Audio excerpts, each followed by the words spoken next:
नमस्कार आपण माने देखुछंती भिओडी टीवी गाँव सहर पल्ली दिल्ली विभिन्न राज्य सह देश विदेश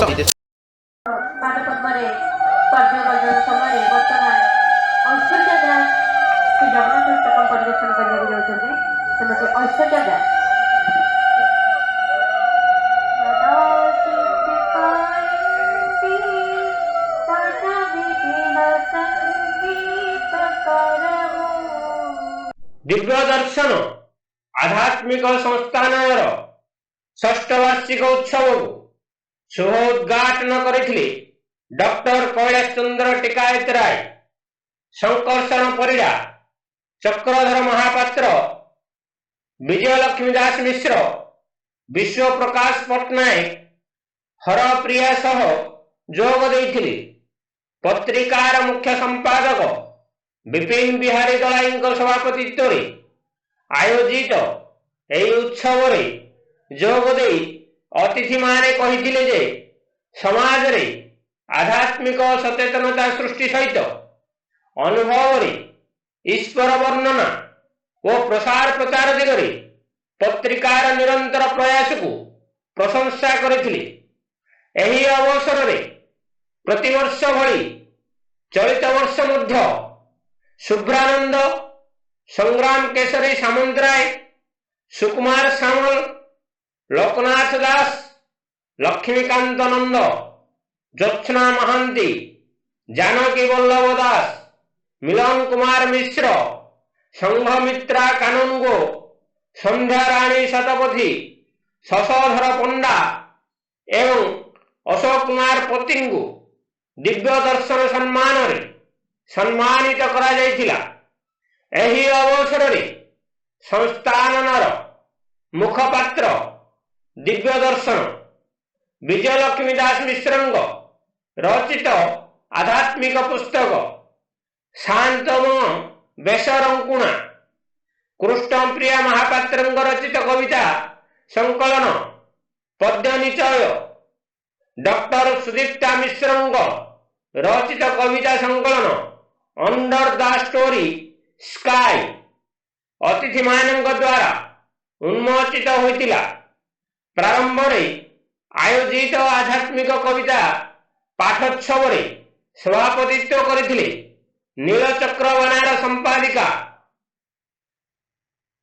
पद्मावती देवी। अतिथि भाव रे बसंत कुमार माझी, प्रतिमा राणी मिश्र षडंगी, चंद्रशेखर महाराणा एवं अभिनव पट्टनायक कविता संयोजना करथिले अन्नपूर्णा देवी, कृष्णा महापात्र और सर्वाणी दास। सभा आरंभ रे ओडिशा संगीत परिषदर छात्र छात्री कंठरे गुरु उर्मिला प्रधान निर्देशन वृंदगान परिवेशित होइतिला। कार्यक्रम ऐश्वर्या दास, अलिवा, लक्ष्मीप्रिया दास ओम प्रमुख परिचालन रे सहयोग करथिले। संपादिका प्रवासिनी मिश्र संपादकीय विवरणी पाठ करथिले। मंच परिचालन करथिले कृष्णा महापात्र, डॉक्टर सस्मिता मिश्र।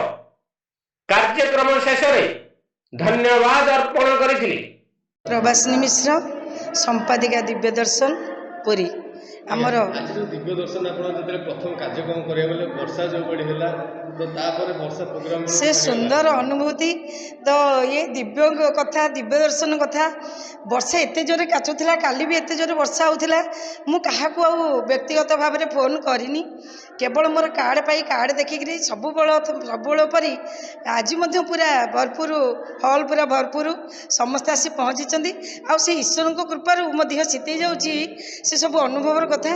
ईश्वर कृपार जे आज वर्षा भी ना आ केन्दुझर ढेंकानाल माने आमर विभिन्न डिस्ट्रिक्ट आसछन्ती। राज्यस्तरीय प्रोग्राम सब हुए किंतु आज मत गोटे विराट बड़ अनुभूति जे अनुभव ये तो अनुभव वर्णना करें कहीं अवर्णनीय तथापि से दलाई दिव्य दर्शन पत्रिकार मुख्य संपादक।